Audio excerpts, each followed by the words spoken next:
आज आपण इप्पी नूडल्स कसे बनवायचे ते बघूया। त्यासाठी मी इप्पीचे 4 पाकळी घेतले, 5 वाले, आणि एक कांदा बारीक कापून घेतला, टमाटर बारीक कापून घेतला आणि थोडीशी कोथिंबीर घेतली। हे बघा, कढईत मी तेल गरम करायला ठेवलं 1 चम्मच, आणि तेल गरम झालं त्याच्यात मी 1 चम्मच जिरं टाकते आणि कांदा लाल होईपर्यंत परतून घ्यायचा।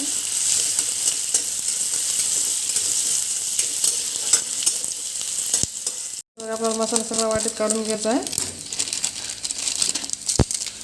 आणि मसाला तेलात टाकायचा आहे कांदा लाल झाल्यावर।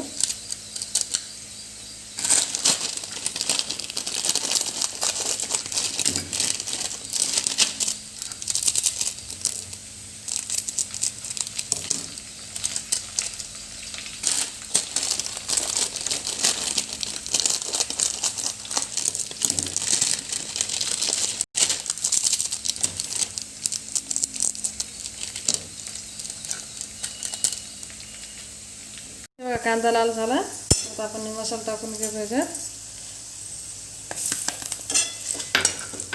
थोडंसं परतून घ्यायचं, आणि मी थोडीशी मिरची पावडर टाकते कारण आम्हाला तिखट आवडते, आणि आता टमाटर टाकून घ्यायचं।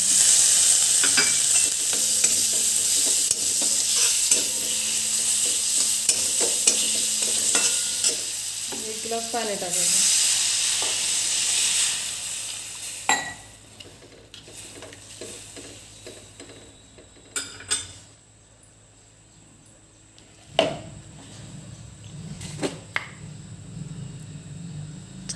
चवीनुसार मीठ टाकायचं आहे। हे बघा, पाण्याला उकळी आली, मॅगी टाकून द्यायचं आणि याला 5 मिनिट शिजू द्यायचं।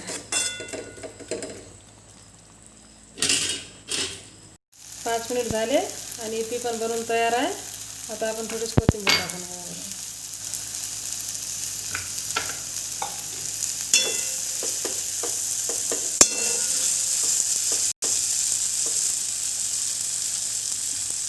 आता आपण सर्व करून घेऊ।